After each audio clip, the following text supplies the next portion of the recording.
আজকে নবীর জন্মদিন, ঈদে মিলাদুন নবী। এই জন্য আমরা কেক কেটে নবীর জন্মদিন পালন করছি। আজকে যদি আমরা চুপ করে থাকি তাহলে ওরা কালকে মহল্লায় মহল্লায় মসজিদে মসজিদে বলে বেড়াবে মিলাদ হারাম। আপনাদের সাথে আজকে কোরআন হাদিস মোতাবেক বাহাস হবে।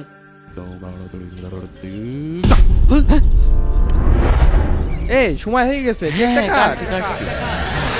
এই তোমরা থামো। নবীজি সাল্লাল্লাহু আলাইহি ওয়াসাল্লাম কখনো কেক কাটেনি, তাহলে তোমরা এই কাজ করছো কেন? এই মসজিদ থেকে ভয়ঙ্কর আওয়াজ কিভাবে আসছে?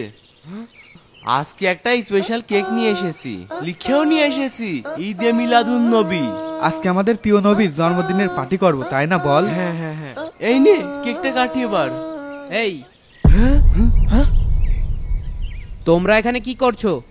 হুজুর, আজকে নবীর জন্মদিন, ঈদে মিলাদুন নবী। এই জন্য আমরা কেক কেটে নবীর জন্মদিন পালন করছি। কেক? ঈদে মিলাদুন নবী উদযাপন? জি হুজুর। তোমরা যা করছো এটা কি রসুল সাল্লাল্লাহু আলাইহি ওয়াসাল্লাম, সাহাবা একরাম, 4 ইমাম কেউ কি করেছেন? এটা তো ইসলামে নেই, এটা তো বেদাত বেটা। ফাজলামি শুরু করেছো। কি বলেন? আপনার এত বড় সাহস! আমাদের পিসাব বলেছে এটা জায়েজ। দাঁড়ান, আমি পিসাব কেটে কে আনি। যাও ডেকে নিয়ে এসো, যাও। পীর সাহেব হুজুর, আমরা কেক কেটে ঈদে মিলাদুন নবী পালন করছিলাম। ওই উত্তরপাড়ার হুজুর বলে ঈদে মিলাদুন নবী পালন করা বেদাত, অথচ আপনি বলছেন জায়েজ। কোনটা সত্যি হুজুর? কিরা বলেছে বেদাত? নবীজিকে স্মরণ করা গুনার কাজ নাকি? ওরা মানুষকে বিভ্রান্ত করছে, ওরা খারিজি। আমাদের নবীর ভালোবাসা নিয়ে ওরা বাজে কথা কবে, এটা তো মেনে নেওয়া যাবে না। পীর সাহেব হুজুর, আজকে যদি আমরা চুপ করে থাকি তাহলে ওরা কালকে মহল্লায় মহল্লায় মসজিদে মসজিদে বলে বেড়াবে মিলাদ হারাম। কিন্তু হুজুর, ওই উত্তরপাড়ার হুজুর তো কোরআন হাদিসের দলিল দিয়ে কথা বলছে। ওরা নিজেরাই বোঝে না দলিল কাকে বলে। আমাদের মাহফিলে নবীর রহমত নেমে আসে, এটাকে কি বিদাত বলে? ও যদি হুজুর না হয়তো ওকে আজকেই মাটির নিচে পুঁতে ফেলে দিতাম। আজকে কে সঠিক আর কে ভুল এটা প্রমাণ করতেই হবে। ঠিক আছে, ওই হুজুরকে ডেকে আনো, সামনাসামনি প্রমাণ করে দেবো কে হক আর কে বাতিল। আজকে আপনার সাথে একটা শেষ ফাইসালা আছে, কোন রকম পালাতে পারবে না। ঠিক। শোনেন হুজুর, আমাদের পীর সাহেব হুজুরের সামনে যদি ঈদে মিলাদুন নবী বিদাত প্রমাণ করতে পারেন তাহলে আমরা এখান থেকে নাকে খড় দিয়ে চলে যাব।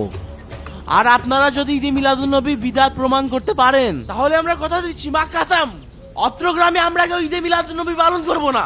ঠিক না? ঠিক ঠিক ঠিক ঠিক ঠিক। আর যদি না পারেন তাহলে পুরো গ্রামের সামনে ভুল স্বীকার করবেন, না হলে নাকে খড় দিয়ে এখান থেকে চলে যাবেন। ঠিক আছে, আপনাদের সাথে আজকে কোরআন হাদিস মোতাবেক বাহাস হবে। আপনি এতদিন ঈদে মিলাদুন নবী বিদাত বিদাত করে চিল্লিয়েছেন, আজকে প্রমাণ দেন কোথায় লেখা আছে নবীকে স্মরণ করা গুনার কাজ, ঈদে মিলাদুন নবী পালন করা যাবে না। সাহস থাকলে কিতাব খুলে দেখা।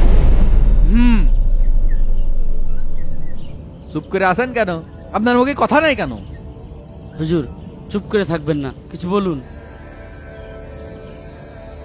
দেখলি তো, সত্য কখনো লুকানো যায় না।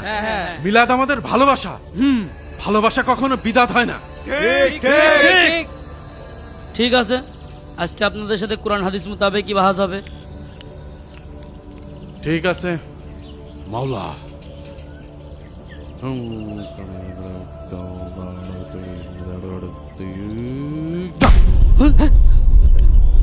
গেল হ্যাঁ, সাহেব কোন গেল? লোকজন সব কোন গেল? হুজুর, চলেন দেন মসজিদের দিকে যাই। হ্যাঁ চলেন চলেন। আল্লাহ আল্লাহ আল্লাহ আল্লাহ। ভালোবাসা মানে নবীর সুন্নাত মানা।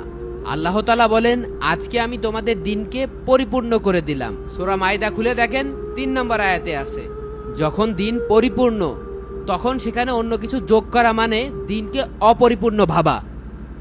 দিন পরিপূর্ণ তা আমরাও জানি, কিন্তু ঈদে মিলাদুন নবী পালন করলে কি হয়? নবীজির জন্মদিনে আমরা একটু কেক কাটবো, তাতে সমস্যা কোথায়? আমরা তো তাকে স্মরণ করছি, এটাই তো নবীর প্রতি আমাদের ভালোবাসা। ঠিক ঠিক বলেছেন। নবী করিম সাল্লাল্লাহু আলাইহি ওয়াসাল্লাম, সাহাবা একরাম, খুলাফায়ে রাশিদিন, 4 ইমামের কেউ কি করেছেন? নবী করিম সাল্লাল্লাহু আলাইহি ওয়াসাল্লাম নিজেও তো এই কাজ করেননি।